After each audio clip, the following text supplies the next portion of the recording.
Previously, after spending quality time at the coastline, Lewellyn and Tristan arrived at Lewellyn's bathroom. There, he indulged in a physical relationship with her for the second time. After that, Lewellyn slept against Tristan's chest, to which he smiled and reflected that he was happy that she chose him for this. With this, the scene shifted to the next day's evening, where Lewellyn met with Lord Rattan, whose sister had also died because of Queen Pamela. There, she discovered that Rattan's sister's accessories had some kind of poison on them. Seeing this, she instructed Tristan to examine these accessories immediately. Later on the next morning, when Lewellyn arrived before Queen Pamela, the queen asked if the princess found any evidence or not. To this, Lewellyn informed her that she had really misunderstood the victims' deaths as murders. Laughing menacingly, Pamela asked if she was then ready to accept her punishment. However, Lewellyn sternly declared that she would not kneel before the queen, as the victims' deaths were planned to look like accidents, though they were indeed murders. So, let's dive into the parts 92, 93, and 94 of the manhwa, The Secret Bedroom of the Forsaken Princess. Enraged, Pamela asks what Lewellyn means by saying those weren't accidents,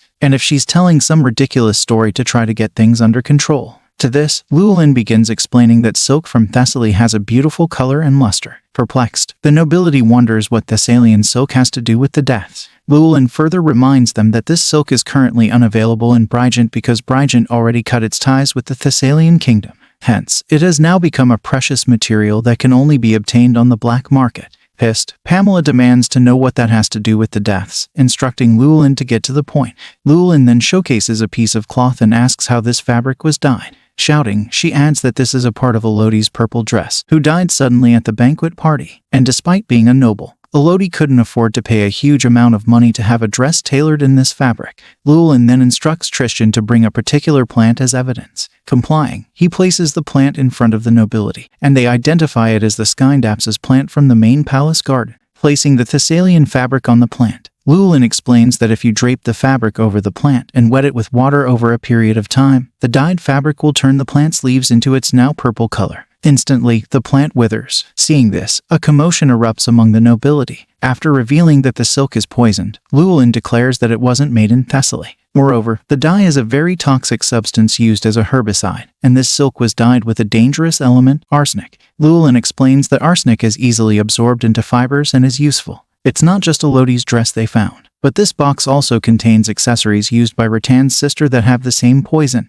and if the nobility looks closely, the pendant has the same poison. The reason is that Rattan's sister's accessories were soaked by her handkerchief, which she always carried in the hot summer. So just imagine what would happen if a girl wore a silk dress drenched in arsenic. Nothing but the arsenic would come into direct contact with the girl wearing the dress. Shifting towards Pamela, Lewellyn declares that Elodie was wearing this arsenic-dyed dress at the moment she died.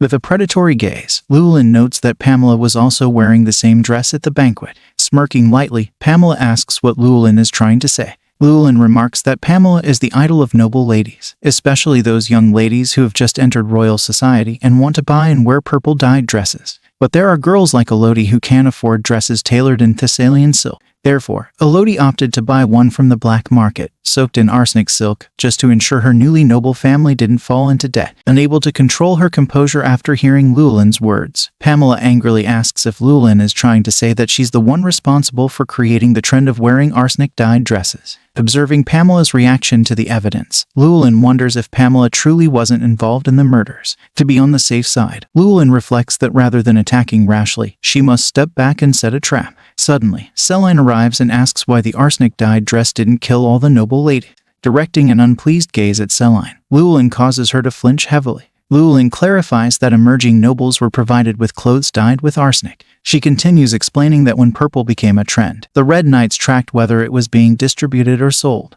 During interrogations, the buyers said the dresses were supplied from the estate of Countess Roch. Countess Roch, a specialist in silk, has been dyeing silk purple using arsenic. She also supplied various types of silk to the tailor shops used by emerging nobility. Learning the truth, the enraged nobility springs at the Countess of Roch. Seeking help, the Countess gazes at the Queen, but Pamela delivers an annoyed look at her. The Countess of Roch insists she didn't know about the poison either and claims she's a victim, accusing Lewellyn of placing false charges on her. The persuaded nobility starts to take the Countess's side, muttering she is innocent since she comes from an honorable family. seeing the nobility begin to question her evidence. Lewellyn presents 2 children in poor health due to exposure to arsenic. The children, who died silk on Count Roch's estate, have blotchy, bruised hands and legs, weak visibility, and colorless faces. Extending her gaze toward the Countess, Lewellyn asks what she has to say now. As the Countess tries to disclaim the children, Lewellyn mentions that the Countess replaced the old dyers, who died one after another due to arsenic, with orphans from the slums.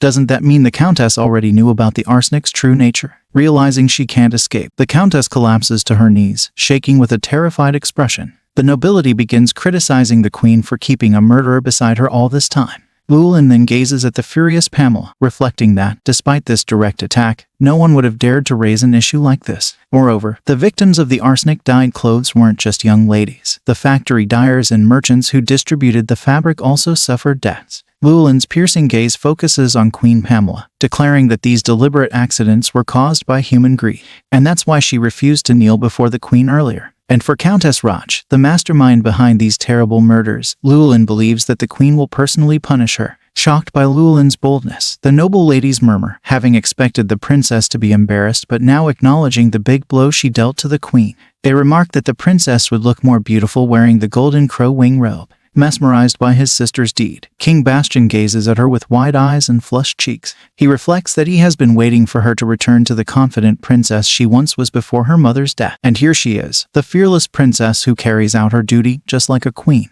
Even Duke Almondite falls in love with Lewellyn once again, reflecting that his real queen didn't run this time but faced Pamela's tyranny intelligently. Priest Ernell, gazing at Lewellyn from above, ponders that instead of giving up on the cases, she didn't give up at all. And despite her faults, he is drawn to her somehow. The man who has always been loyal to Lewellyn, Tristan, reflects that she is completely different from the weak and depressed figure he had always seen.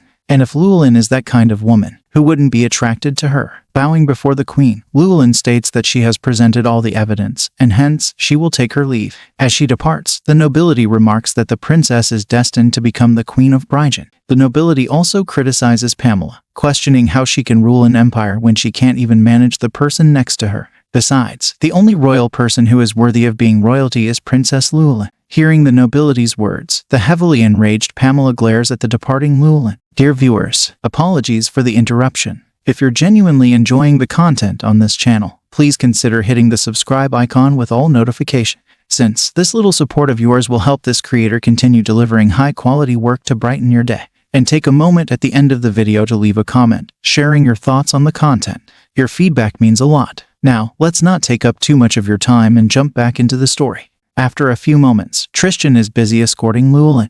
There, she reflects that she must stay low for some time, as she doesn't know what Pamela will do to her now. Suddenly, Ernell approaches her, and she asks what he is doing here. He responds that he saw her picture in the newspaper, and that's why he is here. Smirking, she asks if he came to see whether she was kneeling or not. Noticing the friendly exchange between her and Ernell, Tristan directs an intimidating gaze at him. When Ernell greets Tristan, he doesn't respond but simply nods his head. Ernell compliments Tristan, remarking that he played a good role in the investigation. To this, Tristan replies that he just did what he was asked. Suddenly, Lewellyn gently places her hand on Ernell's arm, which visibly displeases Tristan. She asks if Ernell would accept her if she ran to his monastery right now. And when Ernell asks why, she says she just thought he would look after her. Teasingly, he asks if her confidence today is because of him, to which she jokingly affirms his assumption. Suddenly, Ernell declares that she doesn't need to go to the monastery, as he is here to protect her, along with Tristan. With a conspiratorial gaze, he reflects that if they go to the monastery, he won't be able to enjoy the passionate night they had last time. Moreover, he must quickly find and kill the man who cursed her. Amid this, Ernell notices that Tristan is visibly jealous of his conversation with her. Smirking, he swiftly places a gentle kiss on Llewellyn's forehead.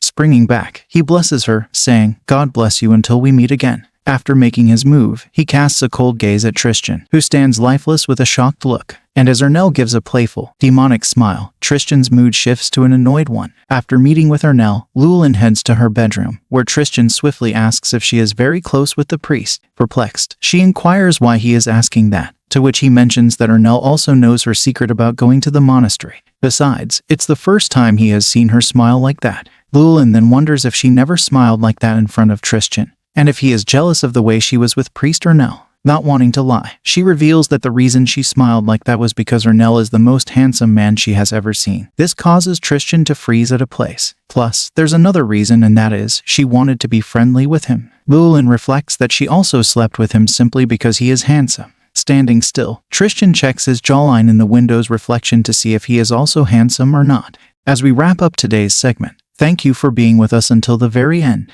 I'll be sharing fresh videos of this manga and exciting new series every weekend. Your support is invaluable, so please subscribe and hit the notification bell to stay updated. Your encouragement keeps the channel thriving, and I appreciate it immensely. Until next time, take care and goodbye.